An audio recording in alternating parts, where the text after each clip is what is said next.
Daf Yomi, Tractate Bava Metzia, page 24a, part 2, with the words Tashema Hamotze Maos Bebeis Bebate Knesios. The Gemara suggests, come and hear a proof from a Braita in the case of one who finds coins in synagogues and study halls, or in any place where the multitudes are found. These coins belong to him due to the fact that the owner despairs of their recovery. Who is the one about whom you heard that he follows the multitudes? That is, that he attaches significance to the loss of an item in a place where the multitudes are present. It is Rabbi Shimon ben Elazar. Conclude from the Braita that Rabbi Shimon ben Elazar holds that a lost item belongs to the finder even in a place where there is a majority of Jews, as synagogues and study halls are places frequented exclusively by Jews. The Gemara rejects the proof. With what are we dealing here?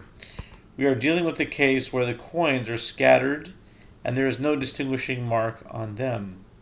The Gemara asks, if it is a case where the coins are scattered, why did the Braita establish the case specifically in a place where the multitudes are found? Even in a place where the multitudes are not found, the coins belong to the finder.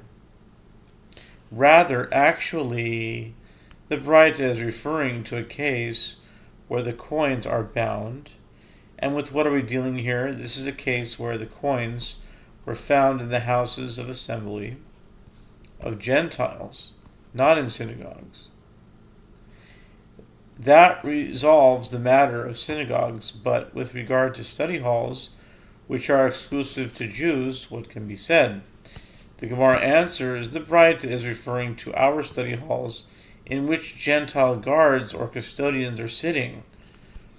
The Gemara notes, now that you have arrived at this explanation, the Bate Knesiot in the Braita can be explained as referring to our synagogues in which Gentiles are sitting.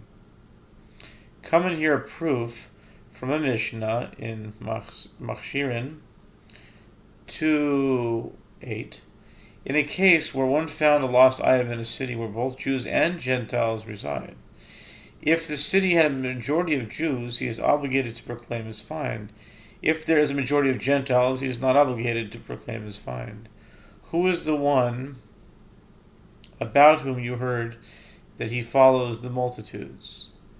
That is, that he attaches significance to the loss of an item in a place where the multitudes are present. It is Rabbi Shimon ben Elazar. Resolved from this Mishnah that when Rabbi Shimon ben Elazar says that the item belongs to the finder, it is referring specifically to a place where there is a majority of Gentiles, but in a place where there is a majority of Jews, no, it does not belong to the finder. The Gemara rejects this proof. In accordance with whose opinion is this Mishnah? It is in accordance with the opinion of the rabbis. The Gemara suggests, in any case, resolve the dilemma from the Mishnah that the rabbis concede to Rabbi Shimon ben Elazar in a place where there is a majority of Gentiles.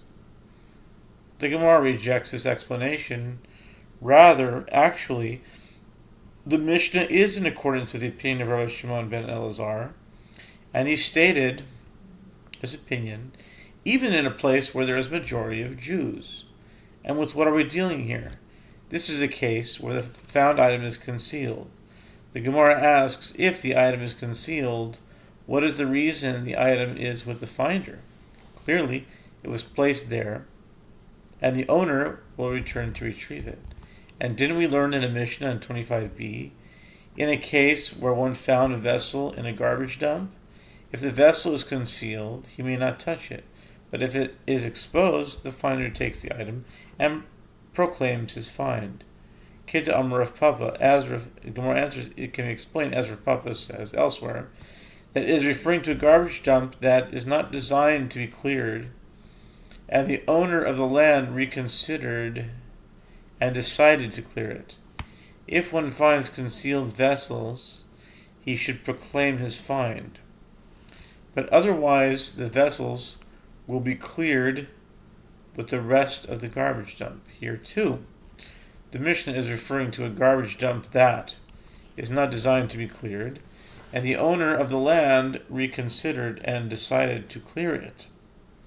If one finds concealed items, his course of action is determined by the identity of the majority of the residents of the city.